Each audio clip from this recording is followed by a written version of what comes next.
Estoy en comunicación con Larry Rubin. Él es presidente de la American Society y representante del Partido Republicano de los Estados Unidos en México. Larry, good morning. Good morning, Pedro. Qué gusto verte. Qué gusto, igual, hermano. ¿Cómo estás? Me da mucho gusto saludarte. Y en este cierzo invierno, querido Larry, se presenta un proceso que desde mi punto de vista desalinea las bases de operación de las empresas en Canadá, Estados Unidos y México, con la iniciativa en México de desaparecer el esquema del outsourcing. Tú has hecho puntualizaciones muy claras al respecto y piensas que esto rompería de alguna manera acuerdos que le permitirían, en teoría, en caso de que existiera el outsourcing, hacer que muchas empresas extranjeras llegaran a México bajo la idea de solamente enfocarse a lo suyo y dejar la administración de su personal en un esquema, digamos, lateral del outsourcing. Pero las consecuencias serán tremendas y hace recomendaciones. Yo quisiera que me hicieras una reflexión en función de empresas que pudieran quebrar o irse, o empleos que se pudieran perder y lo grave que todo esto representa.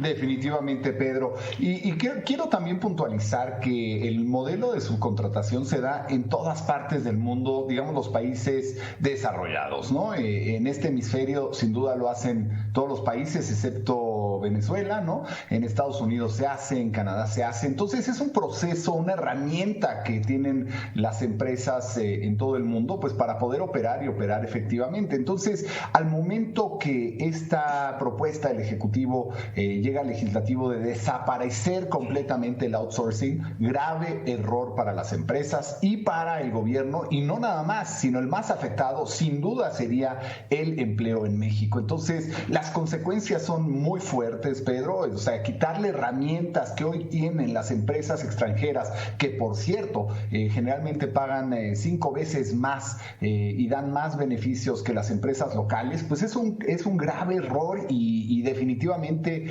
pues no se está considerando ni la EIP ni a la inversión norteamericana que invierte tanto en México y crea tantos millones de empleos en el país. Entonces le hemos exhortado al legislativo que ponga mucha atención y verdaderamente consulte no nada más a la empresa, a la inversión extranjera, que nos consulte a nosotros, sino que también traiga a la mesa de negociación a la Secretaría de Relaciones Exteriores, que entiende lo que es el TEMEC, lo que entiende lo que es la inversión extranjera y obviamente es parte necesaria de esta discusión. Entonces esperemos nos escuchen, Pedro. Creo que México no podría cometer peor error que hacer eso, ¿no? O sea, de por sí ya México ha mandado señales poco claras a la inversión, señales que han preocupado al inversionista en varias ocasiones, y esto pues todavía más preocupa, ¿no? Entonces creo que México no está para perder un solo empleo,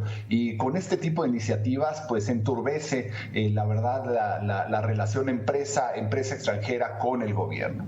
Sí, fíjate que quedó hacia el final de lo que fue ya el acuerdo, el paper final del tratado comercial entre los tres países, la observación de inspectores o de observadores, vamos a no llamarles inspectores, de Estados Unidos en México en función de condiciones laborales, que podrían entenderse como malos tratos o algún tipo de relación que no fuera, digamos, homologada con los sectores laborales en Estados Unidos y en Canadá. Pero el desaparecer el outsourcing, pues acaba con la función primigenia de la generación que puede hacer una empresa, que es la generación de empleo, y atenta en contra del empleo mismo. ¿No sería este filón, un motivo de observación para ser anotado por Washington y por Ottawa, para que se dijera, oye, hace mucho me enseñó un viejo director de la Fed, Paul Volcker, decía, in economy, no surprises, porque en el momento en que le metes una sorpresa a las empresas, en ese momento se trastoca toda su planeación, y esta es una surprise que acaba con empresas y con empleos, y ahí esa parte de la observación y la supervisión entre unos y otros, no sé si esto dé al lugar. Coincido, y ya la queja se ha llevado al Departamento de Comercio en Estados Unidos, porque definitivamente esto no nada más cambia la relación que tienen las empresas en México, sino también cambia drásticamente las opciones que tienen las empresas. Y creo que México para el 2021, que se ve tan difícil, no nada más por lo que tú comentabas hace un momento en el otro segmento sobre la pandemia, ¿no? y la crisis de salud, sino la crisis económica viene muy dura. Entonces uno se extraña que como en este momento, en este preciso momento, México está apostando a perder millones de empleos, ¿no? Y simplemente por desconocimiento de los que están atrás de esta iniciativa, desconocimiento de lo que hacen las empresas productivas en todo el mundo, ¿no? O sea, estamos porque se dé una buena regulación, sin duda eso es importante, pero es como cortar el árbol de grandes frutos, de grandes manzanas rojas, porque te encuentras una podrida, ¿no? O sea, lo que hay que hacer es atacar a las que no están haciendo bien las cosas, tanto empresa como firmas de consultoría de tercerización. Es así, esas que se acaben sin duda, pero no por ello vas a quitarle una herramienta tan valiosa a las empresas. Y como tú dices, muchas empresas deciden enfocarse en lo que hacen en vez de tener que estar pagando nómina, tener que estar administrándola, que es muy complicada ya de por sí.